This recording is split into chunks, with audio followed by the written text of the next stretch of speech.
everybody, and welcome to coverage of the first practice session for the Firestone Grand Prix of Monterey here at the Worldwide Technology Circuit of Laguna Seca.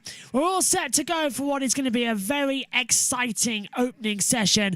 It's the final race of the championship. We have crowned our champion in Alex Palou 7 days ago at Portland. So now all that's up left is the battle for second and the team's championships. It's all to play for. What is going to happen? The green light's about to go on, and we are going to join your radio commentary team once again this year from the IndyCar Radio Network. Live from WeatherTech Raceway, Laguna Seca in Monterey, California, this is the NTT IndyCar Series. With complete coverage of today's practice, this is the IndyCar Radio Network. The beautiful streets of St. Petersburg starts the campaign. The beautiful confines of the Firestone Grand Prix of Monterey is how we wrap it up. Pretty nice bookend to an outstanding 2023 campaign. Welcome, everyone. Mark Janes, Nick Yeoman, Ryan Marine set to take you through the next hour or so, the initial tune-up before we go racing on Sunday and wrap up the season. First of all, I want to let you know that our driver analyst, Davey Hamilton, will rejoin us tomorrow. Davey is attending the Celebration of Life in Fresno for the legendary Billy Vukovich II. And certainly our thoughts are with the Vukovich family and also with Davey and Quincy. And we look forward to having him rejoin us tomorrow in Monterey. The Firestone Grand Prix of Monterey and Nick Yeoman, freshly paved Firestone Grand Prix of Monterey, and some heads were turning after the practice session, the open test yesterday for the NTT IndyCar Series. I mean, just lightning quick speeds, Mark. It looks like the old track record that was stood for about a couple decades now may very well be in danger because this place is now lightning quick. And we just saw drivers in the Indy Next Series turning laps faster than what IndyCar was turning a year ago. So if that tells you something, there were some incidents yesterday during the test session. The faster the speeds, the more precision is key, and some drivers got offline. One of those including our soon-to-be crowned champion, Alex Palou. But boy, Mark, it is impressive, the speeds around this place. The fresh black pavement all the way around this joint, and it is going to make racing very, very interesting come Sunday. Will Powers said, quote, very nice, very smooth, end quote. Said there was a lot of grip, incredibly fast. He said it'll be a mid-6 in qualifying by the time all is said and done. That's right, he said a mid-6, which is flat flying around this place. And you mentioned where the old record stands up and the old speeds stand up with Indy Next presented by Cooper Tires. And last year, if you remember, Tire Deg of those alternates especially, they wanted to shorten those stints on the alternates as much as they could last year because the primaries were the preferred way. Going to be interesting to see how that Tire Deg holds up and how much this added grip affects that Tire Deg. Yeah, that's been the case on a lot of the road and street circuits that we've gone to this year, that we have seen that Firestone has brought an alternate tire that, while it is very, very quick, we've had a lot of races, Mark, that trend towards being black races, of races where you want to do the majority of your running during a race on Sunday on the primary black tires because those alternates wear out. Now you've got a new surface, and certainly there are some curveballs that have been thrown the way of these teams. So this practice session, as well as all the time that they got to run, it was like 4 or 5 hours of testing. Very, very important, and certainly, Mark, we're going to see it when we go qualifying and racing on Sunday of exactly just how this racetrack has changed. Our 15-minute session, and typically it's wait-and-see time, and we typically get the rookies who get the extra sets, but we have some early takers, Elio Castroneves, Pato Award. However, it might be just mainly install laps for some of those teams, and then the track will open up for the rookies that have those extra Firestone Firehawks. Picture-perfect day. That's why some people love Monterey. For more on the specifics of that, we welcome in Ryan Marine. surely all people love Monterey. This place is great, and I can't imagine anybody coming here and saying that it wasn't for them. But I suppose Michael Young does exist, so you never do know. 76 degrees right now, absolutely perfect outside. 124-degree track temperatures. It is starting to warm up out there on the race surface itself. That's one thing to keep in mind with this new asphalt. It is darker. It does soak up the sun, and that's something to keep an eye on. Now, you guys were talking about the tire strategy, and that was something I've been chatting with teams about throughout the course of the day today, and a little bit yesterday of the test too. Keep in mind, it was extended running in that test session, but it was all done on the black tires. So I think the teams feel like they've got a pretty decent sense for what the black tires are going to do over the course of the stint. But the big mystery is the reds. And talking to some of the drivers and teams, it does sound like that you can expect on multi-car teams, well, they're all multi-car teams at this point, but at least one of the cars in the multi-car team doing a long run on the reds here in this session to get a gauge on that, and then they can set their race strategy up with that information. But, you know, the point was made. There aren't many chances to get out there on the reds here ahead of qualifying and ahead of the race. The data that these teams are going to have on those red tires is going to be incredibly limited, so that makes this a very important session to get that data, gather the information that you need, and then extrapolate from there to set up the rest of your weekend. And bottom line is this: whatever they're going to do on the reds, they got to do today, because they won't get a chance to strap those on again until they get to qualifying. Well, plenty of storylines, and we'll get the most obvious out of the way. A dominant performance by Alex Palou, and put an emphatic period on his quest for a championship, Nick Yeoman. And I don't think that I have ever seen a driver over the course of 2 seasons be as laser focused as Alex Palou has been with all of the potential off the track distractions. He never let anything get in his way. As a matter of fact, he was given an award by IndyCar Communications for attendance this year at the media pulpit. So that tells you how accessible he's been over the past couple of years. I mean, he has not backed down from any of the questions. He's gotten very good at maybe not answering them with an definitive answer, but no, it was an impressive run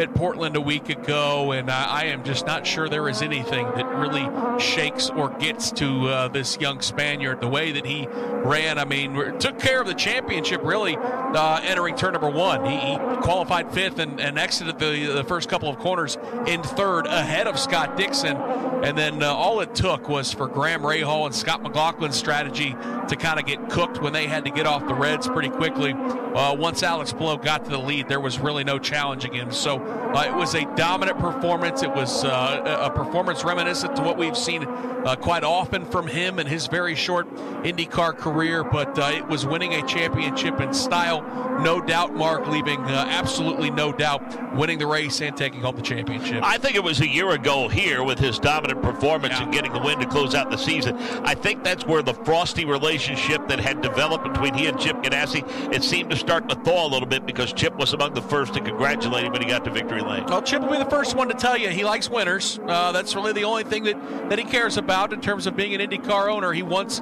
guys that can win races and win championships, and Alex Palou has proven that he is just that. But it was a monstrous performance that he put on this racetrack a year ago. So to wrap up the championship before we even get to Laguna Seca gives him an opportunity to now come out and maybe try to do it again with all the pressure off of him. But again, as we talked about, Mark, I just don't think Alex Palou feels any pressure. You hear it in his interviews. He's very jovial, very exuberant, and he just never seems stressed out, even when he's been faced with lawsuits and then daggers being thrown at him from various car owners due to the off-track business handlings. But boy, when he puts that helmet on, it just nothing seems to get to that young man. Series leading 5th victory of the season. He's finished 8th or better in all 16 races. That's kind of that rarefied air that Tony Kanaan realized in his championship season, where he finished on the lead lap in every race that year. Yeah, I was thinking about that earlier this week, about how, the phrase, will it age well? And I think this championship campaign for Alex Palou is going to look really, really strong 5, 10, 15, 20 years from now when we look back. I mean, don't get me wrong. You and I both love the fact that the calling card for IndyCar's championship over the last decade and a half has been, hey, doesn't matter who the players are, we're always going to get down to the final race, and there's going to be multiple drivers with a chance to win the championship.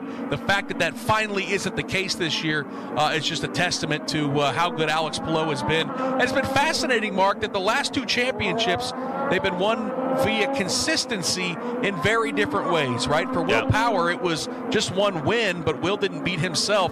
Alex Palou took that strategy, injected it with some performance-enhancing drugs, and to not be outside of the top 8 in any of the 16 races so far, it's unlike anything we've seen for a very long time. And that's why, like I said, I think, Mark, 15, 20 years from now, we'll look back at this as one of the most impressive championships. Not that they aren't all impressive, but this is going to be one of the more impressive ones. And probably be talking about his second of who knows how many by that time when we get that far down the road.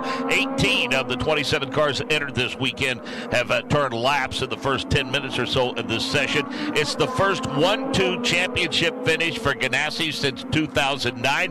Scott Dixon finished runner-up, and get this, it's the 15th IndyCar Series championship for Chip Ganassi, and he's closing in on the 17th won by Team Penske. Yeah, how about that? I think I saw some pictures. I think our good friend Dave First even posted a picture that they have already mocked up with a little bit of tape on the rear of the Alex Palou hauler, that the transporter that hauls the cars all over the country.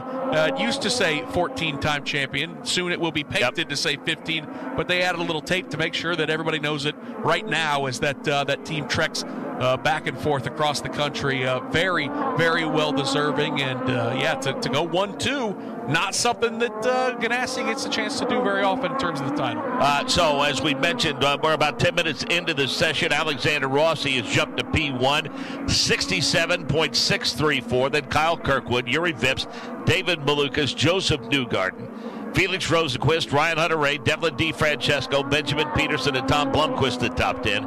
Castro Neves, Award, Grosjean, VK, and Ferrucci through 15th. Then Ilott, Canapino, Lundgaard, and Sting-Ray Robb. And a pretty sizable announcement involving David Malukas earlier today, Nick. Yeah, it was announced just a couple hours ago that David Malukas, we knew, he announced it himself a couple months ago that he would be leaving Dale Coyne Racing with HMD Racing at the end of the year. The only question was, where would he land? And it was kind of fun over the last couple months as his name was rumored with a lot of different teams.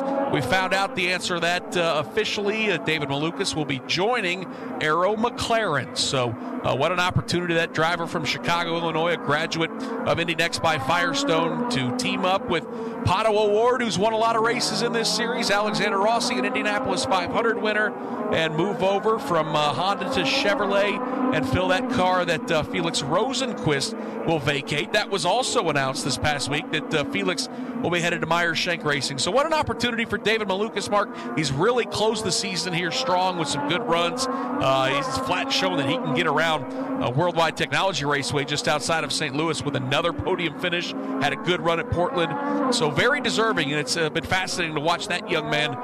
He was a guy that when he ran an Indy Next, Mark, his first year, he was like 6th out of 8th in terms of full-time drivers. Really didn't surprise a lot of people. Then came back a couple years later after the COVID season and was right in the hunt for the championship.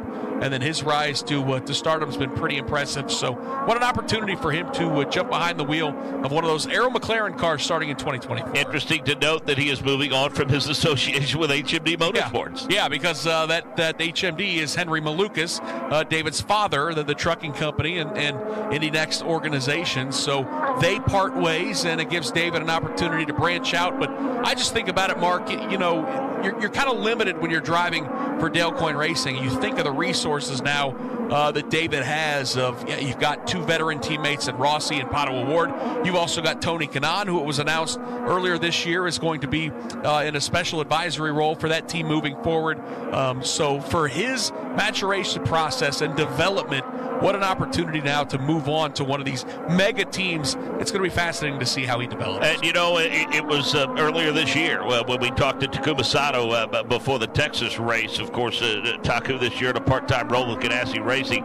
He couldn't say enough things about David. He and David, I think, became fast friends. He became a mentor to David Malukas but when he drove for Dale Coyne last year, talking about Takuma Sato. And Sato, for one, said, looked me square in the eye and said, when that kid gets with a big team, look out. Yep, and this is just exactly that opportunity, too. So a driver from Chicago, Illinois, getting an opportunity, filling that role. And listen, that car is pretty strong because Felix Rosenqvist just took it to a second-place finish this last week at Portland. So that's David Maluka seems to be one of the real big winners, Mark, in terms of this silly season shuffle that we have been documenting here over the last couple months. 23 cars now have taken to the track. Rossi continues P1. Kirkwood is P2. Then Vips, Malukas, Ferrucci, Rosenqvist, VK, Newgarden, Hunter, Ray, and Grosjean.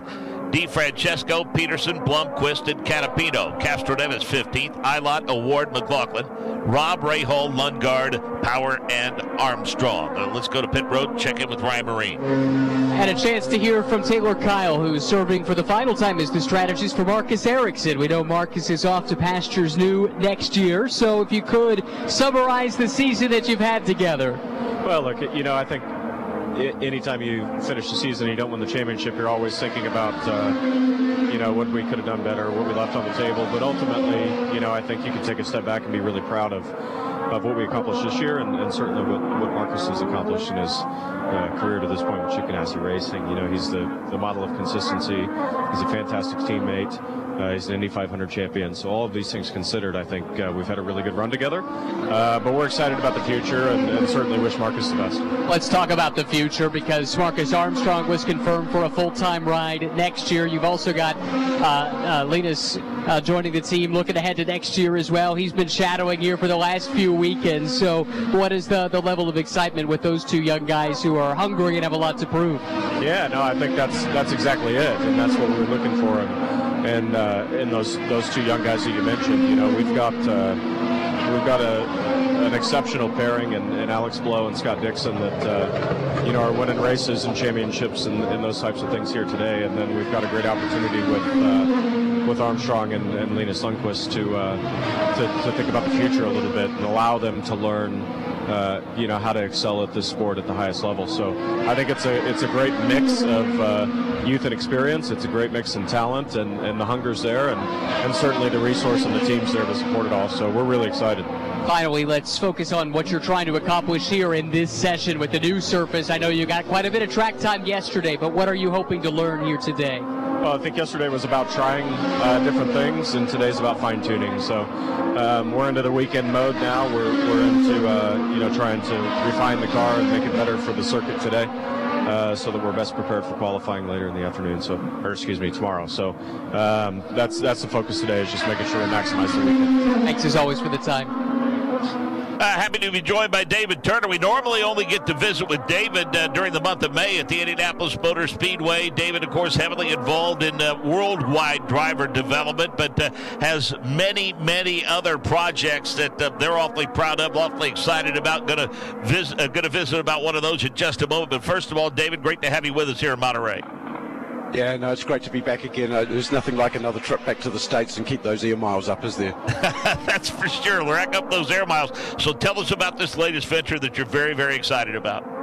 Well, yes, on Tuesday in New Zealand, we launched officially the documentary Kiwis Born to Fly, which we were talking about obviously back in May, and that screened in New Zealand for the first time. And then last night, which actually was a very humbling experience for me personally, we showed all the Kiwis in a McLaren hospitality unit last night, so it was very fitting that it was in a McLaren facility, so it kept the Kiwi culture thing alive. And it was about people in the series other than the drivers, but it does include all the drivers, but the Ziggy Harkises, the Brendan Cleaves, Blair Julian, his brother Anton, the list just goes on and on and on, and it's the inspiration that all of those people are giving the next layer of New Zealand talent, because we intend to bring a few more Kiwis up here to annoy you guys yet. Well, and that's one of the things that we discussed about our driver development series. And, once upon a time, it was strictly a driver development series. But David, you hit the nail on the head. I think people need to be aware of the fact that there are certainly opportunities growing and increasing, in terms of team ownership, in terms of sponsorship, and certainly on the quote-unquote other side of the wall with engineering and people to crew those cars. Yeah, for sure, and that's a big part of kind of what the documentary was about. If you look at a person like Malcolm Finch, who's involved obviously on Scott McLaughlin's car as a performance data engineer. Malcolm came from a small team in New Zealand. He moved to the US and worked for a Trans Am team up here, and then was picked up by Roger a few years ago, and it was part of the team when Simon won the 500, and has grown since then. And he's a perfect example of the fact that just because of our geographical location doesn't rule them out from a role like that. And that applies to the drivers as well. We've talked about it many times when I've been with you guys, is the fact that the driver program that I work with in New Zealand about developing young drivers, Marcus Armstrong's a product of that. There's Hunter McElroy's another product of that. So, we're trying to convert these drivers and educate them in the things other than driving. There are people that are very good at doing that, and we're trying to do the other things. A long-time friend of mine, Steve Horn, winner of a 500, is up here at the moment this weekend, and he's doing exactly that. He's trying to just put some connections together for another young New Zealand driver, Callum Hedge, who has been racing in lower formulas up here, and a pathway to Indy NXT may be just the thing for Callum, and that's a great thing. So, and I think as New Zealanders now, we see America as a good place for us to be outside of Europe, and that's not denying what Europe offers. It's just the fact that the quality of racing here and the caliber of driving is exceptionally high, and that's a great place for any driver to aspire to. Well, obviously, other forms of North American motorsports, most notably, I think NASCAR has realized that there's some pretty fair talent in your region as well, huh? Yeah, well, the interesting thing with the SVG is, he raised a few eyebrows. He certainly went to an event where the odds were probably slightly more in his favour because no one had been to Chicago before, so it was all new to everyone. Then when it rained, no one had really raced in the rain. These were all things that he was very used to, so very interested to see how he'll go next year.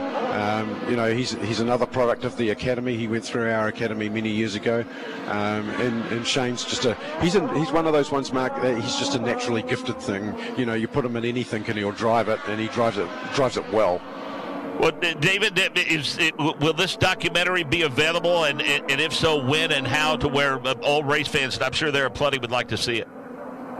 Well, at the moment it's New Zealand only, but let's see what we can do, because certainly since it's screened and the word's got out, there's a lot of cries coming from North America, so I'll work on something in the background, and hopefully you guys get to see it. And, it's just an insight into, what our country's all about, and how motorsport is very much part of our culture, even though at home it actually flies under the radar. And there was something that Jake was talking about when we were talking back in May about, if Scott Dixon comes home, there's like a national parade or anything. Actually, Dixon comes home and no one even knows he's there, so we need to just keep the caliber of those guys up, because it's just part of our sporting, heritage. And you look at the likes of a Bruce McLaren or a Denny Holm, they were a generation, and this generation's here, and, Marcus and Hunter are certainly the start of the next generation. Well, David, in terms of social media, websites, where can people follow more closely what you're doing in your driver development programs?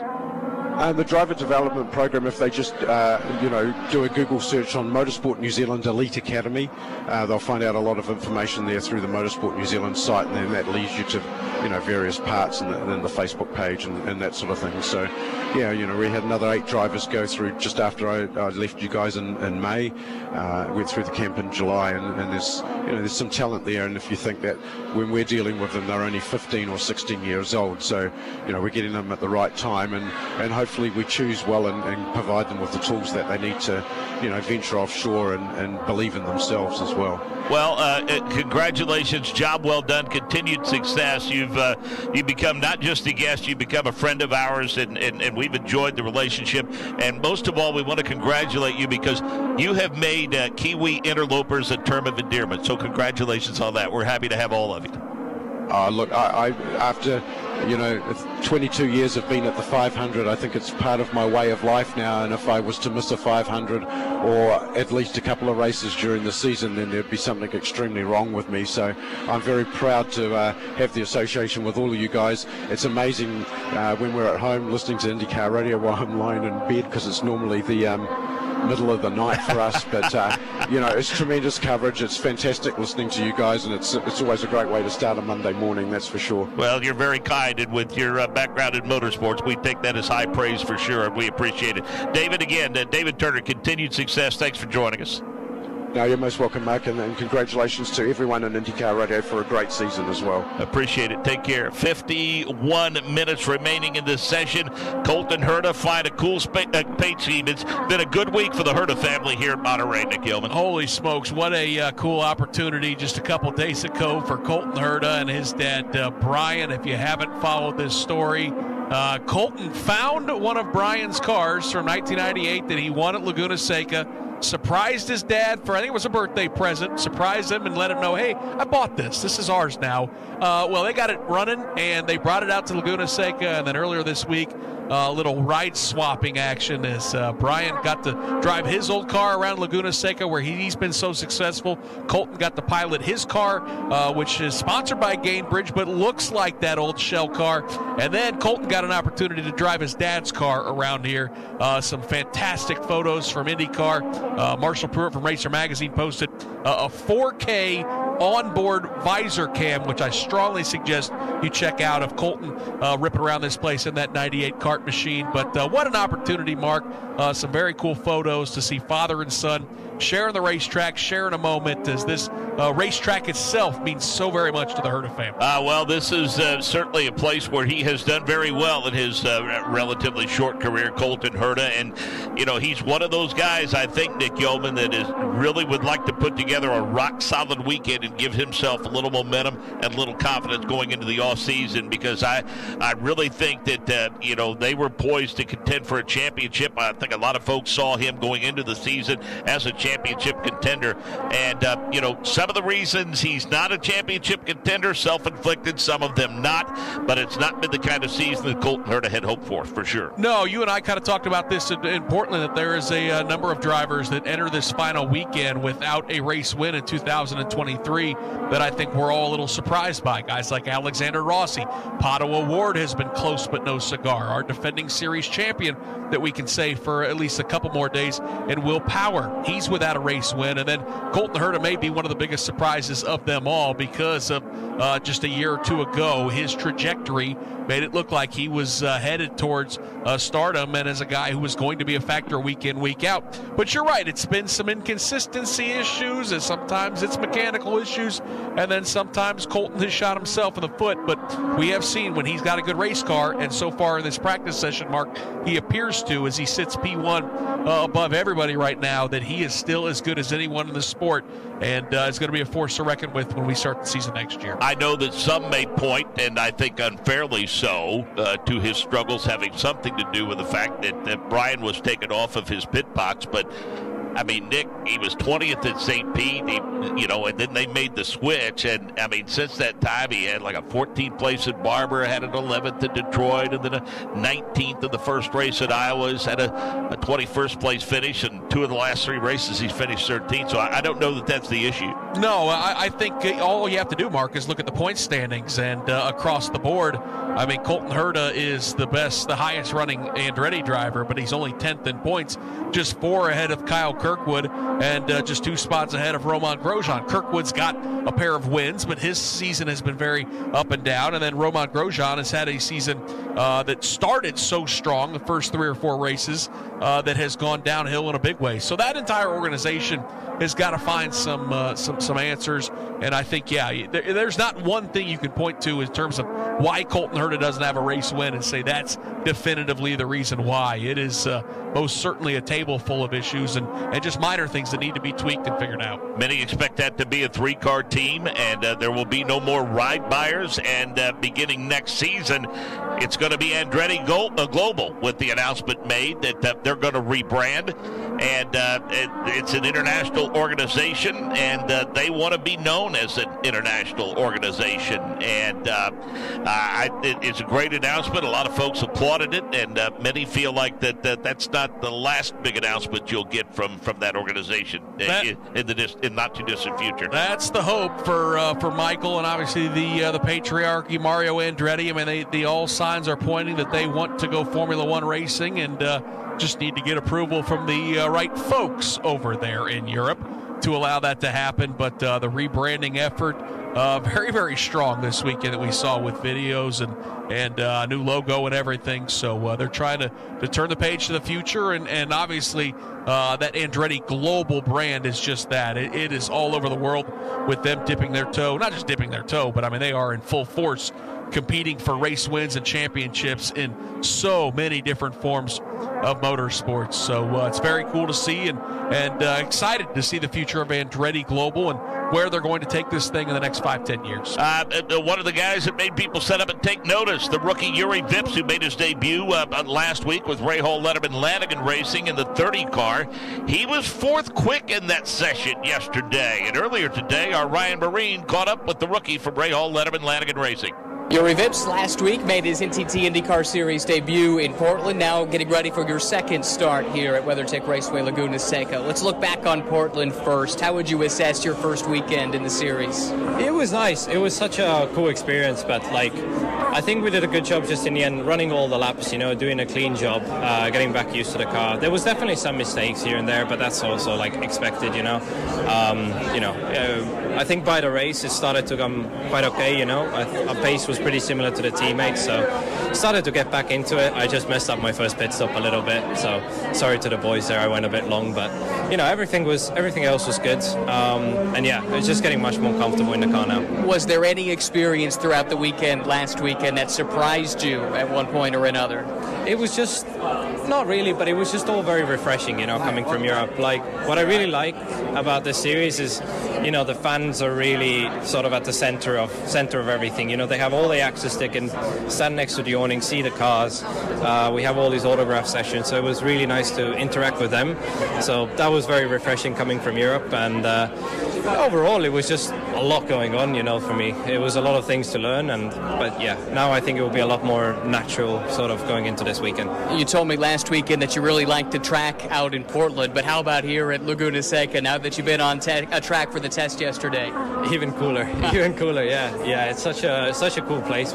You don't realize when you drive the simulator or watch videos how much elevation change there actually is, but it's an awesome place, really. I asked the same question last week, but does this remind you of any place you've ever driven before? No, actually no. So yes, you get a bit smoother tracks in Europe, but we never get we have Eau Rouge in Spa that's very high elevation, but it's a flat out corner.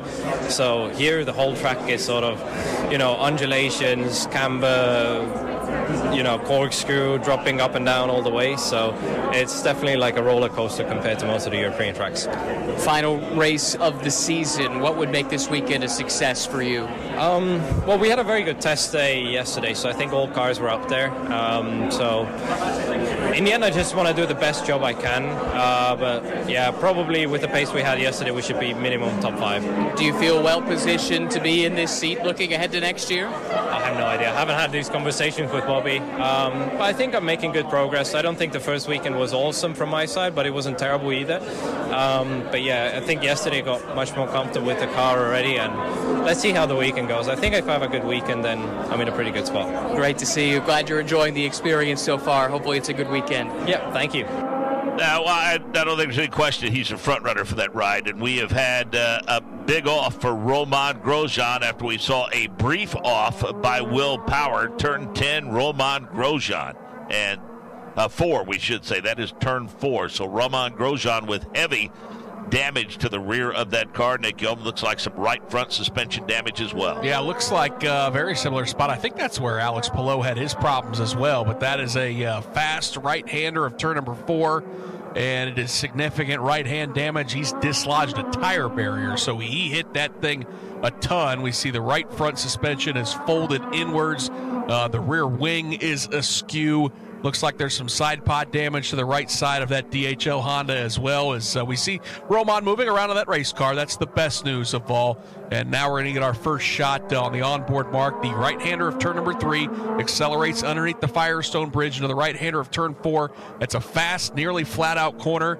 and back end stepped out, and that was a significant lick to the tire barrier for Romain Grosjean. Yeah, that's going to rattle his cage just a little bit, but we're happy to report that the AMR IndyCar safety crew, as is always, on the scene quickly, and he is climbing out of that car under his own power. So happy to report that Romain Grosjean appears to be okay after slapping the side of that car up against the tire barrier. He looks back at it as he hits that safety vehicle and will make the obligatory ride to the infield care center. Well, he will get the look-see. Well, a couple of announcements as expected. Chip Ganassi Racing announces Marcus Armstrong to a multi-year deal. I believe he'll be testing on the oval at Texas to get his first foray into that experience. And Meyer Shank Racing makes it official. A couple of moves that I think announced this week, Nick, that everybody applaud, with Marcus Armstrong going to Ganassi full-time after a part-time role this year, and Meyer Shank Racing adding Felix Rosenqvist. Yeah, I think we've all been pretty impressed with Marcus Armstrong's run. I watched a video of his, kind of a blog diary of the weekend in Nashville, and he kind of,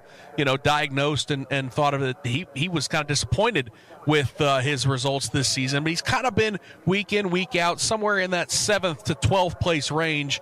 And obviously, when you drive for Ganassi Racing, you want a little bit more. But Marcus has done a great job of learning these racetracks, learning these cars, and now gets an opportunity to, as you mentioned, go full-time racing in the NTT IndyCar Series, full-time along with Linus Lundqvist, Scott Dixon, and, of course, the 2023 champion Alex Palou. And then that other announcement, Mark, happy for Felix Rosenqvist. Obviously, he parts ways with Arrow McLaren and moves over to Meyer Shank Racing. They're going to have a true rookie in Tom Blomqvist and one of those cars next year. So very smart, I think, for Michael Shank and Jim Meyer to reach out and go get a veteran in Felix Rosenqvist, who's got a lot of laps behind the wheel of these Dallara race cars, and he can hopefully provide some guidance and some experience for that team as they kind of dig out of the rut, as they've had a really kind of putrid season. Not a whole lot to write home about for the 60 or the 06. Yeah, total reset for them. And speaking of Tom Blomqvist, our Ryan Marine caught up with him earlier today.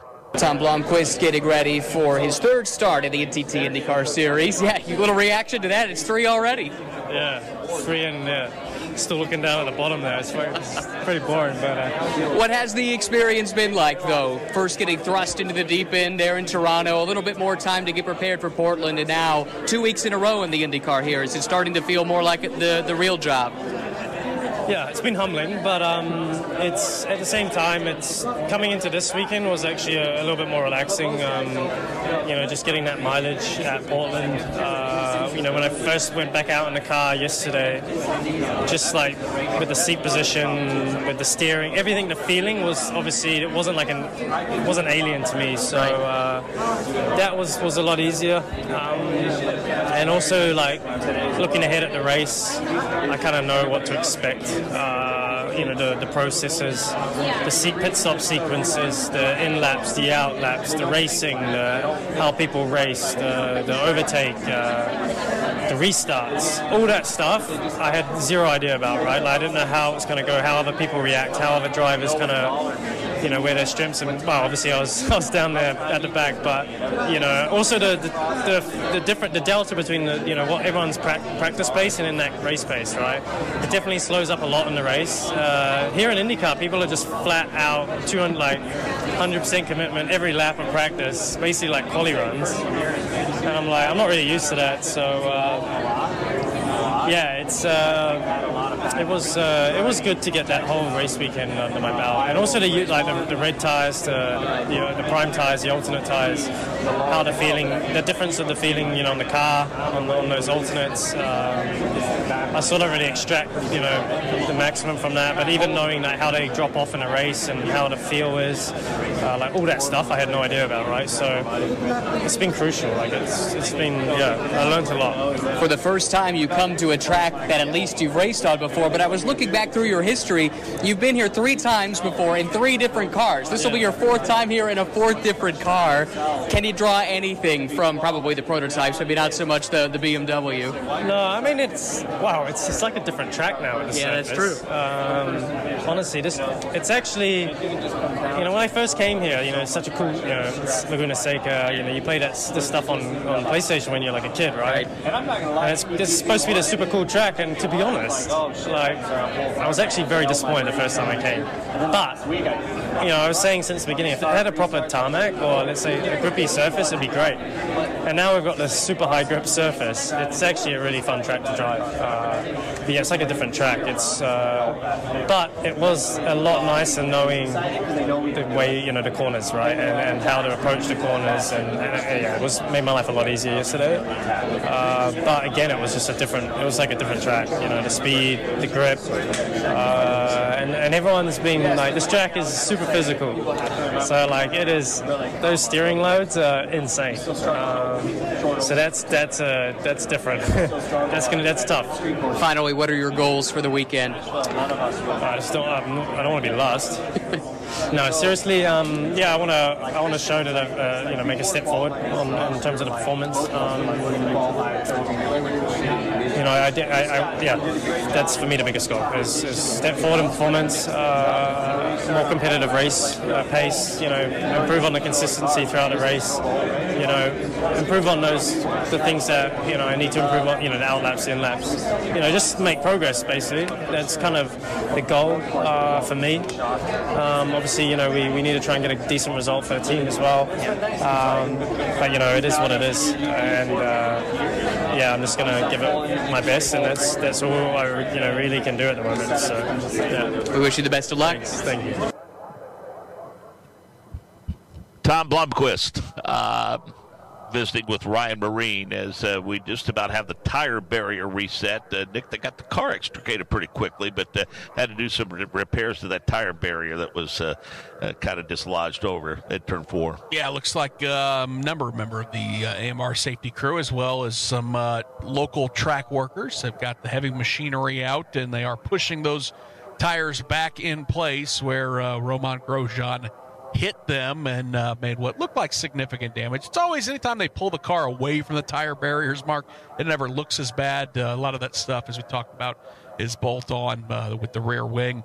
But there was some suspension damage to the front of that car. And again, best news of all is that Roman was okay getting out of that race car. But looks like we should be going back to green here pretty soon. Tire barriers in place. And yeah, it looks like the safety crew leaving the runoff area as we speak. So we should be hearing the engines fire momentarily here at WeatherTech Raceway Laguna Seca. A little under 35 minutes remaining in this practice session, and a busy day tomorrow. We'll start it at 9:05 at local time, 12:05 Eastern, with Indy Next qualifying for both Race 1 and Race 2, and then the second IndyCar practice session, 10 o'clock local time, 1 p.m. Eastern. That is a 1-hour session, and then the first of the doubleheader, the Indy Next race at 12:20 local time, 3:20 Eastern, and then we'll wrap up the day with qualifying and the Firestone Fast 6 at 2 o'clock local time, 5 p.m. Eastern.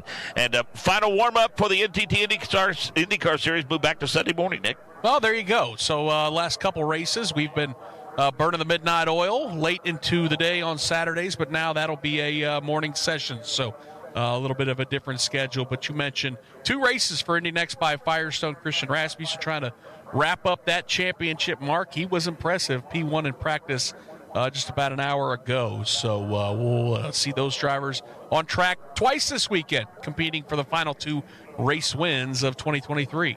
Colton Herta continues P1 at 67.538. Alexander Rossi is second quick. Then Marcus Ericsson, Kyle Kirkwood, and Yuri Vips, the rookie, is fifth quick. Graham Rahal is sixth quick. Scott Dixon, seventh quick. Regis VK, eighth. Alex Palou, ninth. Will Power, 10th. David Malukas, 11th.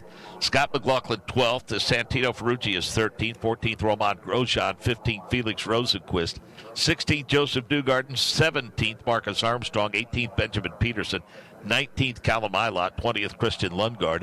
Devlin DeFrancesco is 21st. Ryan Hunter-Reay is 22nd. Tom Blomqvist, who you just heard from, 23rd fastest. Then Pato Award, 24th. Augustin Canapino is 25th quick. 26th is Elio Castroneves.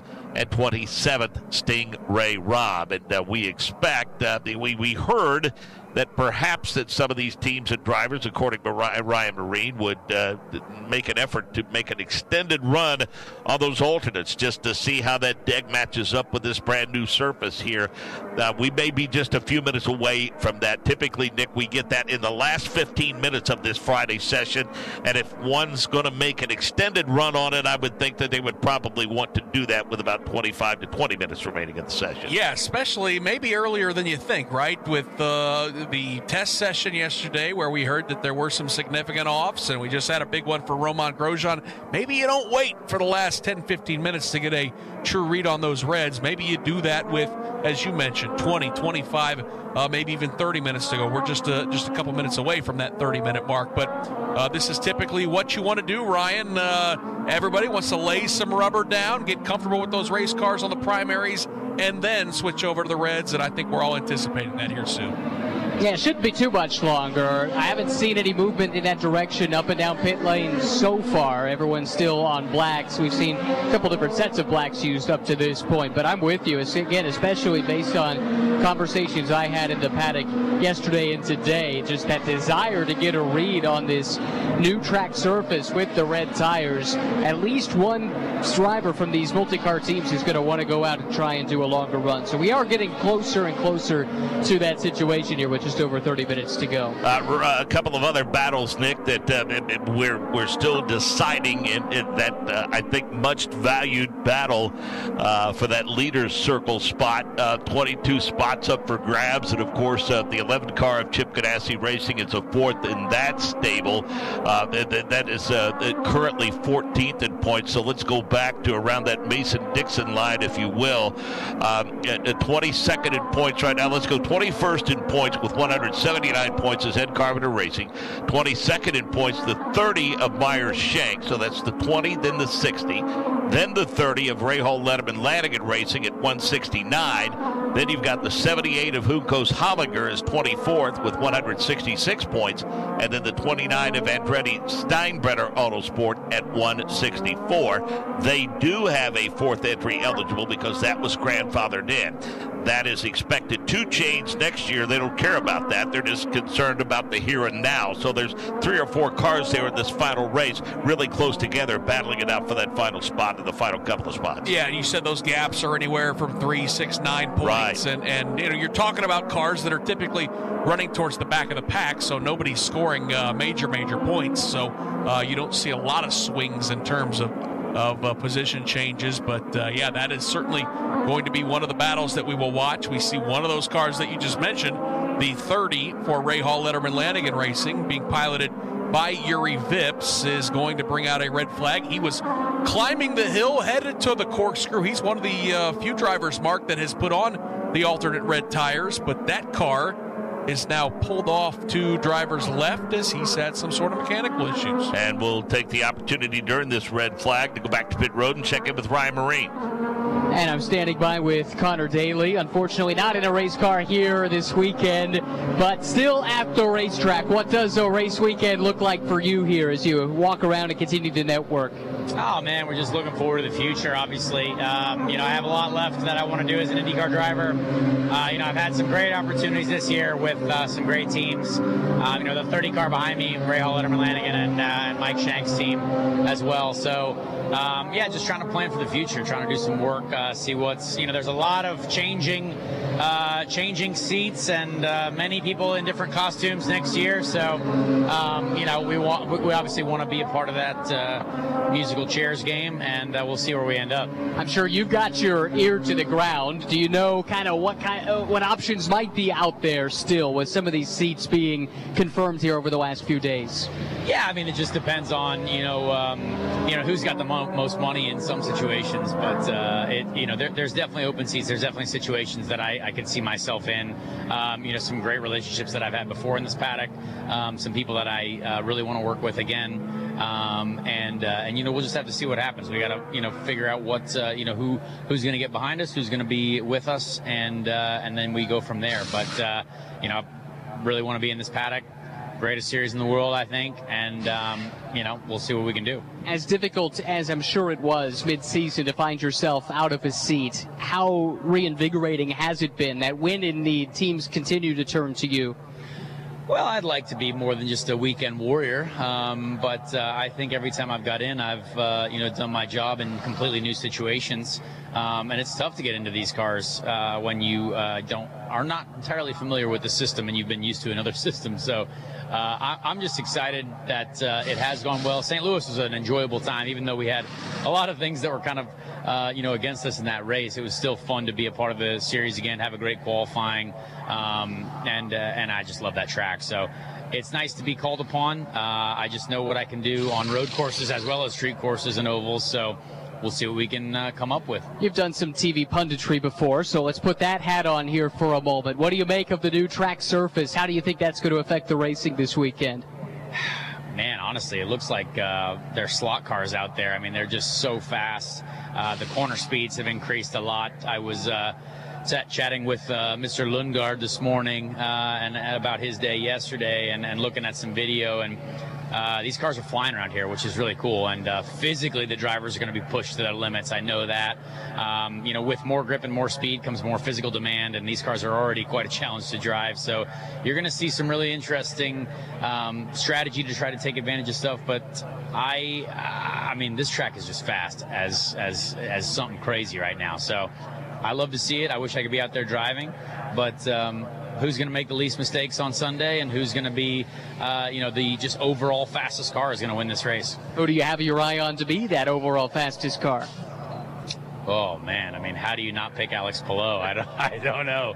But this Rahal team's been pretty fast too. So, do you pick Lundgaard, Rahal? Do you pick Colton Herta because he's got an incredible paint scheme and he got to drive an incredible historic race car 2 days ago? So I'm not sure, but my pick is Rahal cars, Colton, or Palou.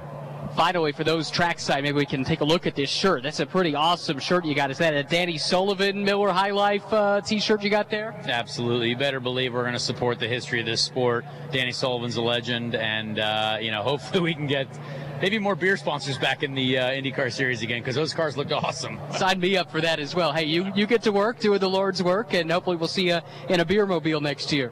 Oh, that would be hilarious, but thank you. That's Connor Daly. Do the Lord's work, and we'll see you in a beer mobile next year. That's Ryan Marine covering perspective for us here at Monterey. So I don't know that I've ever seen this before, but folks, to give you an idea of the elevation change, they simply towed the car of Yuri Vips to the top of the hill and released the strap, and he coasted it all the way down to the pit box. Well, I only got a communications degree, Mark. I don't know a whole lot about physics, but I do know that is how gravity works. Get something to the top of the hill, whether it be a snowball or that's not just a hill, though. Purdue grad, that's not just a hill. That's an impressive hill. You just get the car to the top of the hill and then watch it roll down, and you still got to drive the thing through the corkscrew because it is some tight confines, but it does appear like Yuri Vips has got that Rahal Letterman Lanigan car back to pit lane, and hopefully they can diagnose what his issues were. But Mark, this is exactly what I was talking about, why I don't know if I would wait if I really want to learn what these cars do on red tires as the green flag is back up in the air, because we're down to it now, 24 minutes. All it takes is one more red flag, and you may not get a true read. I think we had a handful of drivers bemoan the fact because of the various reasons last week of the Friday practice sessions in Portland. Some of them did not get an extended run on those reds in that Friday afternoon session. Well, I mean, the rules are the same for everybody, right? I mean, technically, if you really wanted to, you could put the reds on right at the beginning of practice, but guys really want to wait for the track conditions to be as perfect as possible. But good news is, Mark, green flag is back up in the air, and Alex Palou and the rest of his competitors are back on the track. Well, Vips had them on, apparently, or at least or maybe they just went on now, but Santino Ferrucci has them on, but right now that's it. But we expect that to change with 23 minutes left in the session. And Nick, we've been discussing all of the movement, the drivers' changes, and that's exactly what Ryan was talking with Connor Daly about. So where we stand right now, essentially, you've got two cars. You'll have two seats available with Dale Coyne. For all intents and purposes, there'll be at least one seat available with Ed Carpenter Racing, because Reedus said he's signed through 2024. There's been speculation that he might move. I think that would be a big surprise, and then I guess, Peterson is I think better than 50-50 at Foyt. And I've not said much about Santino Ferrucci. And then I think Yuri Vips is the front runner for that ride. You know, Graham's comments, I think, were made at a time when things weren't necessarily going well for him. I think they've gotten better in that regard. He said, you know, everything was on the table for him in terms of movement. I think everyone would be shocked if he moved on from that race team. So I think looking essentially at maybe 3, maybe 4 seats available right now. And every team owner is different in terms of what they're looking for, in terms of filling that spot. For some, it may be financial backing. For others, and here's where the challenge becomes for a guy like Connor Daly is, Mark, if you're a car owner and you get to the end of the season, you got to fill a ride. Do you value the experience Connor Daly has, or it's one of those shiny new objects of maybe a driver from Indy Next or a driver from Europe who's never run an IndyCar, one of the unknowns. So it becomes a balancing act of what a car owner is looking for, and it's a delicate game of musical chairs. I got to think if he could do it, Dale Coyne, the experiment this year with David Malukas and Stingray Robb, I think if he can, I got to believe, and I believe as Marshall Pruitt reported, he saw Romain Grosjean coming out of Dale Coyne's hauler at Portland. He may go back to Romain Grosjean paired with a young rookie driver, or a Sebastian Bourdais, or the late Justin Wilson, somebody like that, or Takuma Sato, for instance. I think Takuma Sato was huge in David Malukas' development as a driver. Yeah, or maybe Connor Daly's in play there. Maybe a Jack Harvey, a lifeline toss to Jack to get back in IndyCar, but somebody who's got some laps, got some experience, not only to help, nurture and help the young driver in say a Stingray Robb or whoever may be in that second car for Coyne, but also to help you navigate what the issues are with your team, right? That's exactly why Ed Carpenter reached out to Ryan Hunter-Reay and said, hey, let's get a veteran, a guy who's won a series championship, won a lot of races, won an Indy 500, and have him get his eyes on maybe what the issues are. The results haven't been fantastic for Ryan. Well, but I think that was as much an organizational consultancy as it was a driver change. Yeah, no, they wanted to figure out exactly what's going wrong, so that's why you reach in to get a veteran. And we've got another car off track marked down in turn number 2. That is Scott McLaughlin in the XPEL Chevrolet for Team Penske. And Nick, continuing with this discussion, is he's kind of buried it. He's going to need some help getting out of there with 20 minutes remaining of the session. We've seen a few more reds pop up on our timing and scoring, indicating that a number of drivers have now gone with the alternates. But you got to wonder, too, how is the technical alliance with Penske Racing going to impact the selection of drivers for Foyt Racing? Will they be involved in that discussion moving forward? I think it's one of the most unique and most fun storylines that I think we're going to be watching over the next, say 365 days, because all these teams will tell you that the dampers are what matter the absolute most in these race cars. Sure. And Team Penske's got some of the best dampers in the program, in the entire series, and that has kind of always been what we've felt A.J. Foyt's organization is lacking a little bit. Looks like McLaughlin might have just overcooked it a bit down there into turn number 2. But yeah, I mean, if it all of a sudden raises A.J. Foyt up to a mid-pack team, all of a sudden those seats become a little bit more highly sought after. They're all highly sought after, Mark, because they're just limited in how many that are out there in the IndyCar series. But that's going to be fun to watch that type of technical alliance. Maybe some Penske engineers, some folks on that team getting to work with the AJ Ford organization and try to help both of those organizations get better. Increased speed with this new pavement is really proving to be a bit of an adjustment for these drivers. Yeah, there's no doubt. And I mean, their reference points are totally different, I think. Now let's go, Ryan Marine. You've got more on the Firestone tire situation.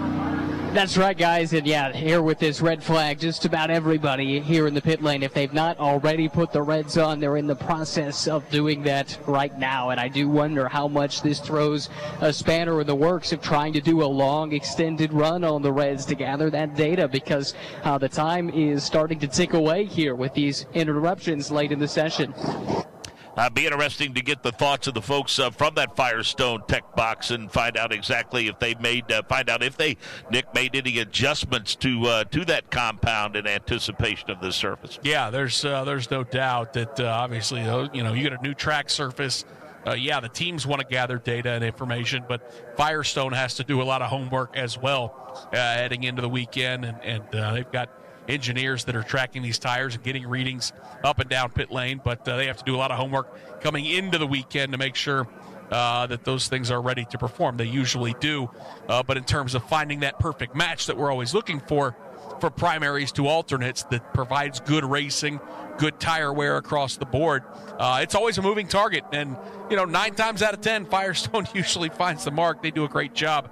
But it's always a challenge, Mark, when you get to a racetrack that has a brand-new surface. I really think that their ability, them as the company with the product that they manufacture and provide for the series, I tell you, it's as good as there is in motorsports. I think that by and large, whatever a driver that pulls into victory lane, Nick, I mean, they're pretty well quick to think, obviously the sponsor, the team, their guys, and certainly a salute to the fans, but pretty quick to always mention how well their Firestone Firehawks held up during a course of a race. Yeah, and Firestone's commitment to the series as well. They've been the title sponsor of this race, this season finale for the last couple years, and obviously they expanded to go into the Indy Next Series as well coming back. So Ryan Marine, a lot of hard work being done by those folks at Firestone. And who better to speak to about it than Kara Kristalik? We were talking a moment ago on air here, Kara, about the new track surface. You've got plenty of data about Laguna Seca, but not so much about this track surface. So how does Firestone approach this coming here to race for the first time? Well, we were able to come out here very shortly before the race, and we were able to run some different compounds here. We ran compounds from Indy GP, from Mid-Ohio, from Laguna Seca, and Fast. So we were able to go through those and select what would be a good primary and what would be a good alternate for that bunch. We tested with Pelot, among others, and he said, why didn't we pick the really fast tire? So we wanted to make sure we had a good, consistent tire and then an alternate that was going to be quick, too. Been amazing to see how quick the cars have been around here. The track surface itself is very interesting. If you looked at the Laguna Seca surface last year, they had very smooth stones and not a lot of aggregate around it.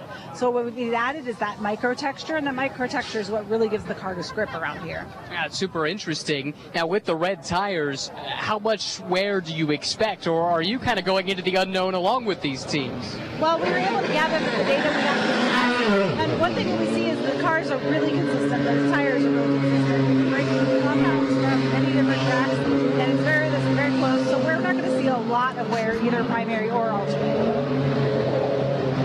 Sorry, it's pretty loud down here. Just a second. Yes, okay, so going into qualifying then. Last week we saw the black tires capable of setting a pole speed at Portland. Do you think we could see anything along those lines for what we got on store here this weekend?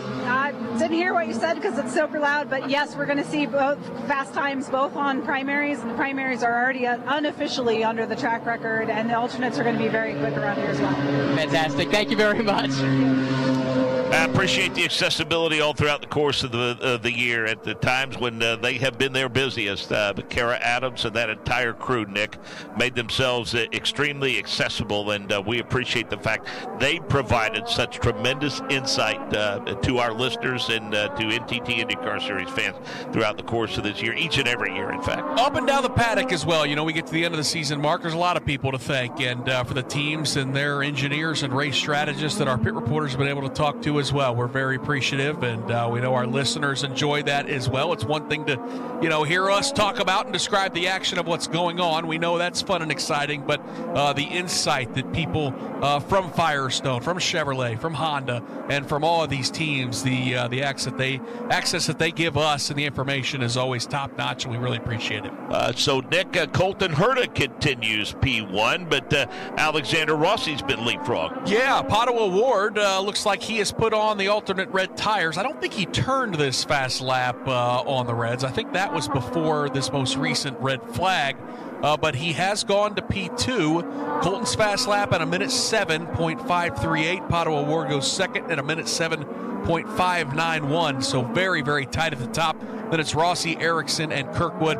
And we see Scott Dixon getting off the racetrack as he is getting up to speed here. The green flag back in the air, Mark.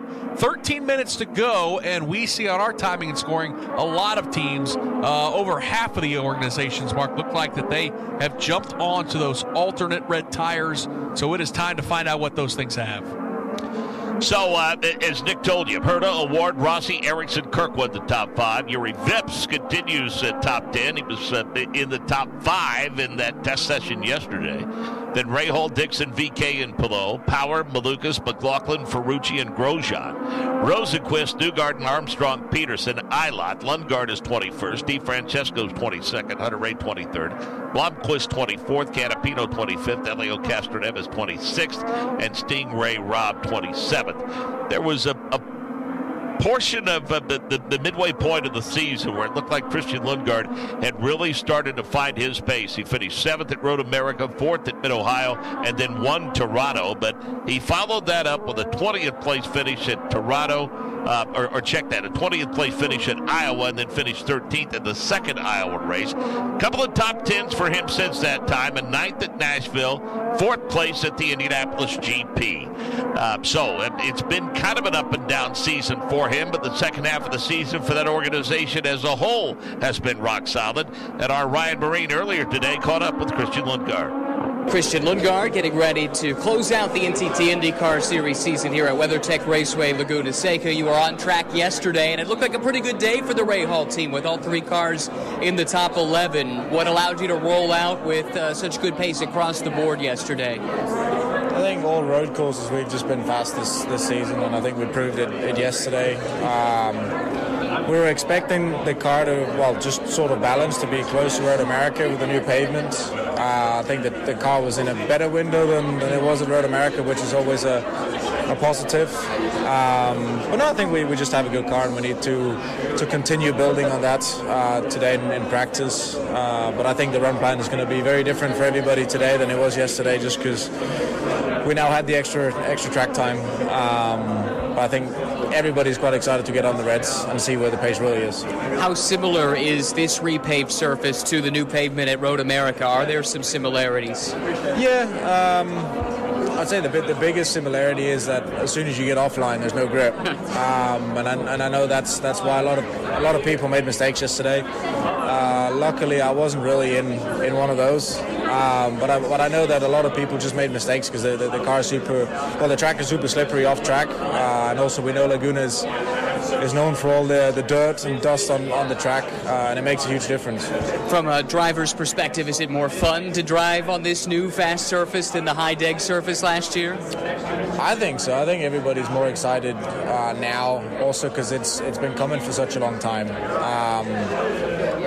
Having breakfast this morning with some other drivers, just having the conversation of it's going to be a pretty boring race now because the track is so fast you can't really overtake. You see yesterday I did my fastest lap at a time was a 67.8, and on lap 36 of the tires we're still doing 68.9. So tire deck is going to be extremely low, which is why I'm quite excited to see what the Reds do, if they will hang on. So I wouldn't be surprised if at least one of our cars does a long run in practice, and I'm pretty sure a lot of people will do long runs on the Reds today just to see how they hang on. That said, given the potential difficulty in overtaking, do you put extra emphasis on qualifying this weekend? I'll say so. I think that the car definitely needs to be in a good window for the Reds, especially because we only have one set before qualifying, so it's a one shot to get the car in the window, which is going to be extremely tough. All right, good luck this weekend. Thank you. Augustin Canapino, the latest to need some help getting back out onto the course, Nick Yeoman. Yeah, that's a more familiar incident that we're used to seeing here at Laguna Seca. Fast left-hander of turn number 6. He got a little crossed up with the steering wheel at the entrance and did a 180 into the dirt, kicked up a cloud of smoke. You couldn't see anything off track and offline, but the good news is that Pay.com Chevrolet for Juncos Hollinger did not hit the tire barrier. The AMR IndyCar safety crew has retrieved that car. They're now pulling it back onto the straightaway, or I guess you could call it a straightaway. It's a bend to the left that'll go uphill approaching the corkscrew. So all told, I would say Augustin Canapino, the rookie from Argentina, got away with one down there in turn number 6. And Ryan Marine, you say that the frustration level is noticeable from those that were hoping to get a lengthy run, or at least a good measure of how their alternates were going to perform on this newly paved race course. Yeah, that's right. Just standing down here when the red was announced down pit road, I did see a few crew members react because they know that valuable time is being wasted here while this cleanup takes place, this recovery takes place. It's going to put everyone on the back foot a little bit as they approach qualifying with this big unknown, which is, of course, once again, those red tires here on this new track surface. So among the many battles that are within the championship battle, which is the one everybody is focused on, a pretty good battle throughout the course of the season. It's had an ebb and flow to it as Honda and Chevy are in a battle for the Manufacturers' Championship. The unofficial total right now, a 38-point advantage for Honda, 1,204 to 1,166 for Chevrolet. Yep, and that's the bragging rights on the line. There's no doubt. That's why those engine manufacturers get involved in this series. It's not just to sell cars, but they are competitive in their own right. They want to beat their fellow engine manufacturers, so it's been a very tight battle. We've been watching that manufacturer championship throughout the course of the season with Honda and Chevrolet both spending time at the top. Of course, Chevrolet claimed the Indianapolis 500, but barring a monster weekend, Honda looks like they're in good position to possibly claim the manufacturer's title here at the end of the season. So that's what we like to see, Mark, some good balance, and there's been some strong competition between both Chevrolet and Honda this year. And we talked about the commitment to Firestone. They award monetary prizes to the top 3 entries with the most cumulative Firestone Pit Stop Performance Award points for the season. Cars must run 95% of the event laps to be eligible. They get performance award points for any particular event. Points will be awarded after each race based upon shortest average time at pit lane during each race where all tires are changed, and they mirror the race points. And right now, Will Power leads the way, his team, with 488, 465 for the Wolfpack, and Scott Dixon. And also Scott McLaughlin's team is in the top 3 with 446 points. That's a pretty tight race as well. Yeah, it looks like Pato Awards, Arrow McLaren team's in the mix there. Christian Lundgaard's had some good pit stops this year as well for Joseph Newgarden and Team Penske. So always good to see some extra awards, some money thrown around to those teams based on their performance, Mark. Not just how the drivers do on track, but those heroes that go over the wall and risk their life and limb to change the tires and work on those cars. Always cool to see them get some recognition as well. Well, you talk about Augustin Canapino. He faded a little bit, I think, Nick, over the second half of the season, and pretty impressive that it looks like Marcus Armstrong is going to garner Rookie of the Year honors and only driving a partial schedule. Yeah, no, there's no doubt. That shows you how strong that Marcus has been on the road and street circuits, and for the rookie class of 2023 for Canapino, he's been strong at the beginning of the year and then has taken his lumps. And then guys like Benjamin Peterson and Stingray Robb have been searching for a little bit more consistency, looking for a good run as well. So congratulations to Marcus Armstrong, who is probably going to take that rookie title and do it without running on the ovals. Shows you just how good he's been. Yeah, going to be anxious to see how quickly he takes to the ovals. And I still go back to it, and I probably belabor the point, but for whatever the reason, we have seen drivers come like Takuma Sato, a discipline that's totally, unfamiliar to them, and Iowa, of all places, became one of his favorite places right away. Well, we know with Marcus Armstrong, his fellow countryman Scott Dixon, he was a fan of him growing up, so, he wants to mirror Scott and some of the many oval victories that he's picked up in his storied career, so a good one to learn from as they move forward. Alex Blow is no slouch on the ovals either. I think he would say his strength has been on the road and street circuits, but when you're driving for Chip Ganassi, the ovals are going to be strong, so we'll see what Marcus Armstrong gets to do when he gets an opportunity to drive on those ovals. And Mark, we've got another car.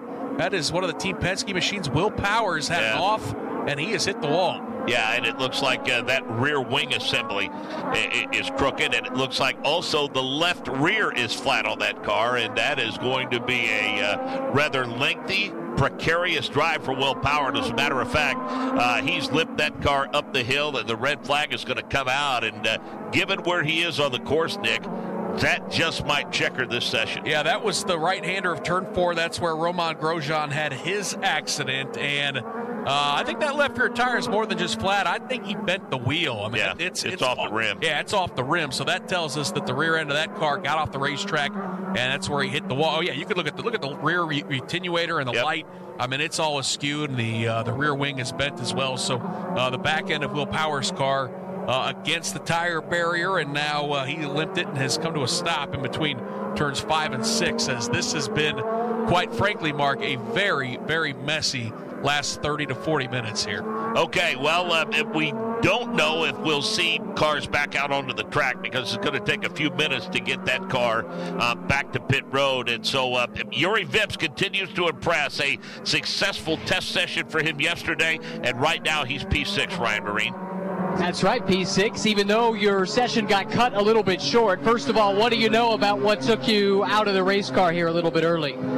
It was just precautionary from the engine side. You know, the engineers saw something on the data that they didn't like, and it was just a precautionary measure. So they're checking the car now. I'm still don't know, but fingers crossed that, you know, we don't need the engine change. But, you know, from the car, I didn't feel anything. You know, there was just more of a precautionary measure. But, sure. Had you had a chance, I know you had just gone to the Reds, did you have a chance to gauge them at all before you had to come to a stop? No, it was on the outlap. So I just didn't have time to push at all, you know. On the bright side, I don't think any of your competitors have had a whole lot more time on the Reds, given how much stop and start we've had. Yeah, definitely. I mean, I think there's maybe like 4 or 5 people that got their laps in, and they did find a good chunk, you know. I think it's just a lot of the front runners that wanted to put the Reds a bit later. I think they got held up with all the late red flags, but, you know, it did seem like a big chunk of an improvement. I think most people found about half a second, 6/10 around there, so it's going to be crazy, you know, once we put them on for qualifying. But then again, yeah, it's a shame to miss out on the red runs, but then again, I think most people are in the same boat as me. We talked about it earlier today, about how fun this track is to drive with the amount of grip that you have. How much are you looking forward to being able to go out low fuel, red tires, and really push in qualifying? Oh, really am.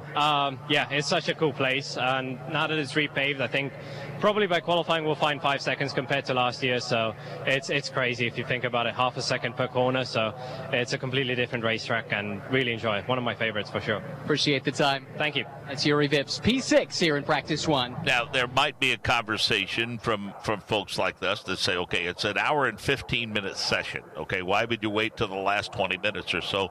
I would speculate that one of the reasons why you do that, obviously you go into a practice with a plan, but let's face it, if you're going to find out what the grip level's like, you're probably going to want to do that after a lot of laps have been turned and the grip is at its maximum. That's right. It's kind of racing 101. The more laps that are turned on a racetrack, the more of a groove is laid down. It's part of the tire. Rubber's laid into the racetrack as the racetrack gets pounded lap after lap after lap. That increases the grip of the racetrack. You've got that contact patch of the Firestone tire matching up with the rubber from the Firestone tires that's been laid down, and that's why, yeah, you want to go out when the conditions are pristine. But, Mark, when you get red flag after red flag, I don't know if anybody learned a darn thing about those alternate red tires here with this practice session. This was kind of a mess. And that'll do it for us. Colton Herta, P1, 67.5 at 3.8. Then Award, Rossi, Erickson, Kirkwood, the top 5. Vips, Rahal, Eilert, Dixon, VK through 10th. Blomqvist, Pillow, Power, Hunter, Ray, and Malukas through 15th. 16th, McLaughlin. 17th, Ferrucci. 18th, Grosjean. 19th, Rosenquist. 20th, Newgarden. 21st, Armstrong. 22nd, Peterson. 23rd, DeFrancesco. 24th, Castroneves. 25th, Lundgaard. 26th, Canapino. And 27th, Stingray Robb. Busy day tomorrow starts for us with Indy Next by Firestone qualifying. Join us at 9:05 local time, 12:05 Eastern.